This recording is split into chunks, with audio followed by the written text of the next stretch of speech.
I refuse to not be first. Do we do enough? Well, I never shut up about it. And it must have been about 16, 17. We nicked their gilt rings. Right, the bouncers' gilt rings. This is no good for me. That's the reality. If you want the honest truth, and I see it every day. This is Cast for Eiffel TV, proudly sponsored by Everlast. We're at the KSI and Joe Fournier press conference here, ahead of their clash on May the 13th at the OVO Arena, live on DAZN pay-per-view. I'm joined by promoter, man of mystery, Mr. Kalle Sauerland. How are you, mate? Don't put that tune in my mouth, please. I did laugh at that last week. I did laugh at that. You weren't the one terrified for your life. I don't blame you. You've been in them situations, though, with Del Boy, so you know. Yeah. I don't think I've promoted him quite a few years now. Del can be an interesting character, but I do love him. Absolutely. Okay, Kalle, let's get straight to it. I thought it was a little bit, not nicey nice in the press conference, but there was a few words there from Joe, more specifically Fournier. So I know you were doing your best to kind of stoke the fire. You were. I knew what you were doing. Okay. I was curious why a Joe Fournier, who, let's face it, is a 9-0 record, was top 10 in the WBA, more or less retired as international champion, WBA international champion, which I think is held by Josh Boazzi now. It's all retired. Gone off, done the nightclubs, living the life, ladies, jets, nightclubs all over the world. And I'm like, why put yourself through this? And I tried to push him on that. That's what I tried to push him on. And I think I know the answer. I do think that it boils down to the fact that he lives that life of a influencer, Playboy, social media celebrity, playboy, etc., etc. And I think there's a bit of jealousy in the fact that these guys are boxing in that space, and he's not part of it, and he's come here to make a statement, and that's what he said. But he wouldn't quite give it to me in those words, And I think that push at the end was premeditated. I think he came there to say, here's the daddy, move over, young lion. Unfortunately, KSI is going to flatten him. Well, look, I think when I was kind it's going to be fun. It's going to be fun, but it does pose a different and an interesting kind of threat to KSI, who's this is a step above in terms of professional experience what KSI has been used to previously. Yeah, absolutely, and it's not he's not facing another crossover boxer. He's someone who's come from the pro environment. He's someone who's held a legitimate belt. It's someone who's held a legitimate ranking. 9-0, and I know people pick part 9-0. Let's look at the opponents. Well, I'll tell you what. Look at most world champions and look at their first 9 fights and say that if they're much different to Joe Fournier. It's not really. Not really. Most people at that stage of their career haven't fought Muhammad Ali, and nor's Joe Fournier. So, but I do think he's sort of ticked that box. Tell the grandkids I was once a pro fighter, and went on to become a billionaire club owner or whatever, and why come back and do it? It can only be like he's looking at them and thinking, I can do that. And I don't know, maybe it's not even jealousy. It's like, it's just he wants to take that space. He feels that's his space. That's what I felt up there. Yeah, I'll tell you what with Joe Fournier, what always I'm interested in is David Haye's comments, because David Haye's a sensible person that's been around the boxing scene, but David Haye is also Joe Fournier's friend. But David Haye, off the record to me over the last few years, has told me that Joe can actually fight, hits hard, can actually fight. He's sparred numerous people, including Benn-Eubank Jr. in the past. Yeah. So when David says it sometimes, I know there's always a version of David that kind of is selling it to the public, but there's also a version of David who I speak to sometimes, and he tells me that basically Joe is no mug. No, first of all, I totally agree with you. I mentioned out there, I had a private conversation with David a couple of weeks ago with some final issues on certain arrangements around this fight. The contracts and I said to him, David, what's he like in the ring? Because you've had this exhibition with him. And he said, and I wasn't expecting to get much out of the exhibition fight because it's an exhibition fight. And he just turned around to me and said, no, he's a vicious bastard. And that's what do you mean by that? He goes, no, it was like, I thought it would be a bit of a sparring exhibition contest, which it was actually called. But no, he put the nut on him, so let's say he's, like we saw today, I think that, like I said, it wasn't a brawl or something, but it was, he knew exactly, he was going to give him a nudge up there. And, and he's here because he feels he's overqualified for this scene, despite having that time out, and he thinks it's an easy night's work, and he can, forget the money, he can go home and say, I'm the #1 crossover boxing superstar in the world. That's the game plan, isn't it? Well, I don't know what the game plan is, but I get what you're saying. Who was a fantastic pundit now, by the way, as well. I think he talks a lot of sense around the sport. I actually called him a lot on just like general questions and opinions.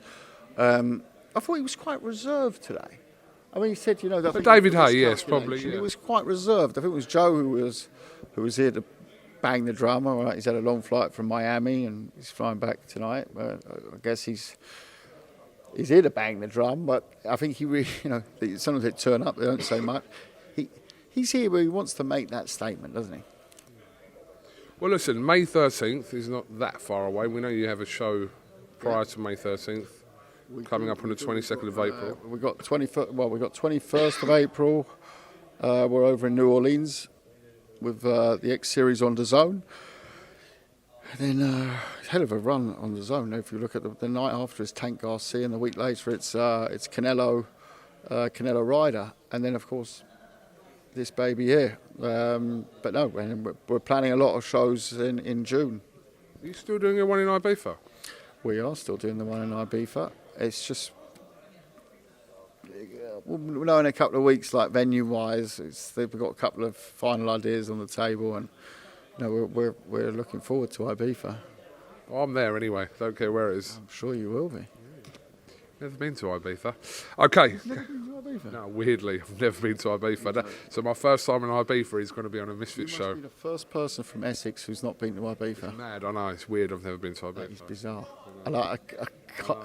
You're going to get mobbed. They're going to have you're going to get police protection there. Here comes King Coog, Ibiza, you. Yeah. Flip-flops, I'm filming, by the way. Flip-flops So, on. yeah. Flip-flops on. Okay, Kalle. I think you'd be right laugh to hang out with an Ibiza. Oh, no, I'm up for Ibiza. In my 40s, I'm all over it. Ibiza since my 20s, man. I've smashed everything there. Good island. We don't doubt that. Okay. Nor do I. Okay, Kalle. First of all, your immediate reaction to, well, it's not really immediate reaction because it happened 24 hours ago, but to the news that surfaced yesterday regarding Amir Khan. And we're learning little bits as the days are going on, even though it's only been 2. It is. But this looks like it's paining you for me even to ask this. Yeah, I just feel like I'm coming on with a flu or something, like when your bones get creaky. It's just, you can't make the shit up. You can't, can you? And I'm not going to talk about Amir. He should make his defence, and none of my business. I like him very much as a person, but that's another matter. I'm not going to talk about that because that's really not my business. And he should have his defence. He should have his hearing, and they should make their case and whatever. I'm just bamboozled, and that is a weird word to use, but I'm fed up with information being, I guess you could say, hidden, not passed on. Our tests, which, by the way, our tests were in question. This out of competition one that we've still never received to this day any information on it. That was a week after the press conference. It was 5 weeks. The board never informed us of it. Eubank was sparring, etc. in that time. But the interesting part here is that this is now, it's 14 months. And the board does some great things in boxing. especially I've seen other boards around the world. They do some really, really good things in boxing. I just can't work out though why communication is so difficult. Like, I think they just need to come out and say, explain, hold a press conference. Like we have to hold press conferences, and I get asked it the whole time. Hold a press conference and make explanations on why these results don't come out. I mean, I saw the promoter of the show yesterday saying he hadn't heard the results. Well, how's that possible? If it was a British Board of Boxing Control licensed show, it's a UCAD test. I'm going on only on hearsay because it's the only thing I have. I'm not involved in it in any way, shape, or form. But it's not possible that you're not informed, because it's. When you say who was informed, who are you referring to? I'm talking about the promoter of the show, Ben Shalom. Yeah. And I'm, by the way, at the same time, I'm not saying I don't believe Ben Shalom. I'm just finding, if that's the case, that is incredible. Because you've put on a show, paid fighters, sold tickets with a guy who shouldn't have been in the ring. If you're going just by the case. And why has this taken 14 months to rear its head? Was it missed for April 1st and landed on April 4th? I don't know. But I'm joking. I shouldn't be joking about it because it's not fucking funny. So what is? Do you understand? Yeah, but from the board's perspective, is there? And this is just again. It's a UCAD test. I know, so but is there a confidentiality situation regarding the release of that information, apart from anyone? Well, look, apart from anyone to Amir Khan and the board. Oh no, listen, no, I know, but I'm asking. 14 months. I'm asking. I mean, I don't even know. What about betting? I mean, does that somehow, people will say, well, I bet on that fight and I lost, and it should have been different. I'm just trying to come up with scenarios here, but there's a lot of stuff around it. I mean, the first thing that sprang to my mind was I went into a negotiation with Ben Shalom, a boxer at the time, and Sky. We met with Sky together to do Eubank Jr. versus Kell Brook. Much reported negotiation. And one thing that came up from the other side was, well, hold on, guys, we've got to wait because we're not sure whether Amir's taking the option or not. And I was like, yeah, I'm going to take the option. Come seriously. They said, no. He said that he's seriously considering it. Now, how does that pan out in this time scale? Yeah. So it's like there's a lot of things that were. So I mean, it's like, who had the information? Why wasn't it passed on? I mean, you just can't make this shit up. So, from what we know, Robert Smith has come out and said that, I think on comments on TalkSport, to say that he did know about the test at the same time as Amir Khan. So, I think he's made them comments on TalkSport today. Okay. Ben Shalom obviously said yesterday in multiple interviews that he found out the same time as us, as in the public, found out. I saw the statements, but like I said, I'm not going to put blame on if Ben's saying that. That's what he's saying. If that's the case, and I've got no reason to doubt what Ben's saying, it's just why haven't the board informed Ben? He promoted the show. Because the fight was so decisive, we don't need to talk about that. Imagine it would have been the other way round, or, God forbid, would he have been informed then? Yeah. Well, but what we're saying is, it was so clear the fight, it didn't really matter, did it? But I'm so sorry, but I'm just saying the way that people will look at it. I know he lost anyways. Because he's lost also. You make reference if he lost. And also he's retired as well. He's retired as well. He's lost, he's retired. Who cares? Took a bit of gear. Who cares? Like, well, lost, retired, don't matter. I'm just saying, if it was the other way around, and again, Amir Khan deserves like anyone charged of any crime or punishment in life should be given a fair hearing. So this is not against Amir Khan. I'm talking about the process of now it's come out, it's positive. How can it be? Oh well, he lost and he's retired. You know, then we got all sorts of different issues here. You know, then you know, well, just take year and just say you've lost and retired afterwards. Don't matter. You tried to cheat, but it didn't quite work, and you know you lost. So it don't matter if you try to cheat, then, does it? No, seriously, come on. Let's get a grip with ourselves in this sport, you know. And it just, for me, it's like man up and come out and say why. And there might be something missing that's totally plausible. I'd find it very difficult to believe after 14 months how something can be plausible. But why have, you know, I've heard about cease and desist being sent to the board and things like this about our tests. Yeah? I still don't know anything about that. Still haven't been like, had a tap on the shoulder. Should we have a word about this? No, they're talking about, you know, a fight that could have been saved. Not the fight for Mr. Benn, but for Eubank. He could have boxed October the 8th. Could have got in. I don't know, Felix Cash was on the card. It was good fights to make on. We had the press conference 10 days earlier. You know, but it's and they're under pressure, the board, and I have to have certain sympathies around that. But at the same time, I can't have sympathies when people aren't talking and they're not communicating. It's like they've not made contact with Eubank Jr. about it. They've not made contact with my brother, who's the licensed promoter, about it. So, you know, what do you want me to say? Just the very last thing, I do know we're a little bit pushed for time here. What specifically about this situation that's occurred yesterday angers you in relation to Communication. Benn-Eubank? Communication. It's like, I get it.